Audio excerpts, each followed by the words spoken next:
Greetings. Welcome to Consider the Alternative, a Course in Miracles channel. Today we're on lesson 83 from the review and from the text, chapter 11, section 2, the invitation to healing. If sickness is separation, the decision to heal and to be healed is the first step toward recognizing what you truly want. Every attack is a step away from this, and every healing thought brings it closer. The Son of God has both Father and Son because he is both Father and Son. To unite having and being is to unite your will with his, for he wills you himself. And you will yourself to him because in your perfect understanding of him, you know there is but one will. Yet, when you attack any part of God and his kingdom, your understanding is not perfect, and what you really want is therefore lost to you. Healing thus becomes a lesson in understanding, and the more you practice it, the better teacher and learner you become. If you have denied truth, what better witness to its reality could you have than those who have been healed by it? Be sure to count yourself among them, for in your willingness to join them is your healing accomplished. Every miracle that you accomplish speaks to you of the fatherhood of God. Every healing thought that you accept, either from your brother or in your own mind, teaches you that you are God's son. In every hurtful thought you hold, wherever you perceive it, lies the denial of God's fatherhood and of your sonship. And denial is as total as love. You cannot deny part of yourself because the rest will seem to be separate and therefore without meaning. And being without meaning to you, you will not understand it. To deny meaning is to fail to understand. You can heal only yourself, for only God's Son needs healing. You need it because you do not understand yourself and therefore know not what you do. Having forgotten your will, you do not know what you really want. Get up.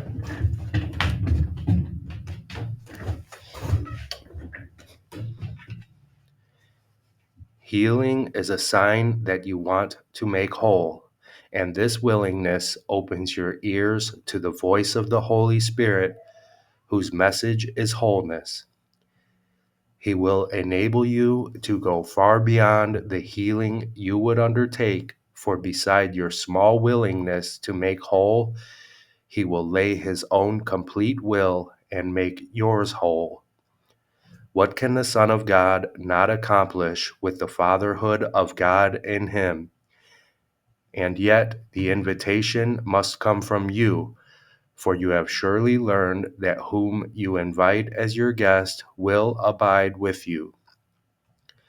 The Holy Spirit cannot speak to an unwelcoming host because he will not be heard.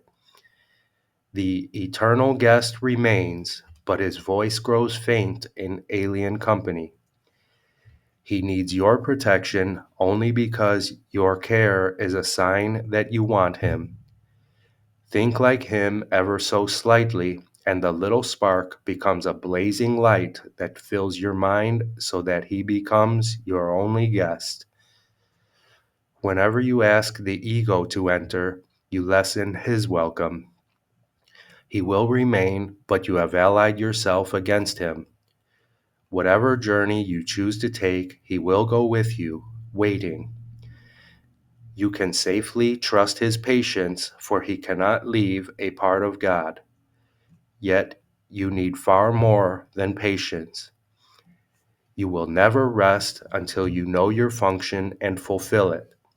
For only in this can your will and your Father's be wholly joined.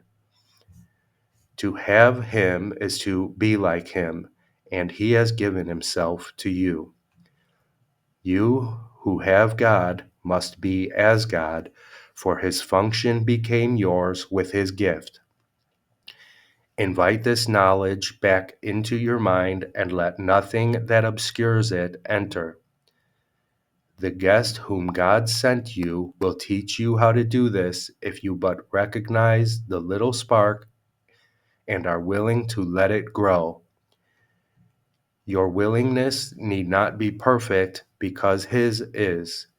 If you will merely offer him a little place, he will lighten it so much that you will gladly let it be increased. And by this increase, you will begin to remember creation. Would you be hostage to the ego or host to God? You will accept only whom you invite. You are free to determine who shall be your guest and how long he shall remain with you. Yet this is not real freedom, for it still depends on how you see it. The Holy Spirit is there, although he cannot help you with your invitation, although he cannot help you without your invitation. And the ego is nothing, whether you invite it or not. Real freedom depends on welcoming reality, and of your guests, only the Holy Spirit is real. Know then who abides with you merely by recognizing what is there already, and do not be satisfied with imaginary comforters, for the Comforter of God is in you. Chapter 11, Section 2, The Invitation to Healing. Lesson 83. Today, let us review these ideas. 65. My only function is the one God gave me. I have no function but the one God gave me. This recognition releases me from all conflict because it means I cannot have conflicting goals. With one purpose only, I am always certain what to do, what to say, and what to think. All doubt must disappear as I acknowledge that my only function is the one God gave me. More specific applications of this idea might take these forms. My perception of this does not change my function. This does not give me a function other than the one God gave me. Let me not use this to justify a function God did not give me. 66. My happiness and my function are one. All things that come from God are one. They come from oneness and must be received as one. Fulfilling my function is my happiness because both come from the same source, and I must learn to recognize what makes me happy if I would find happiness. Some useful forms for specific applications of this idea are: this cannot separate my happiness from my function. The oneness of my happiness and my function remains wholly unaffected by this. Nothing, including this, can justify the illusion of happiness apart from my function.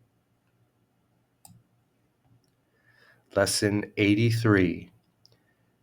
My only function is the one God gave me. My happiness and my function are one.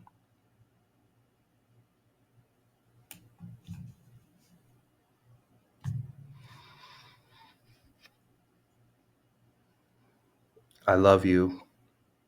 I'll see you tomorrow.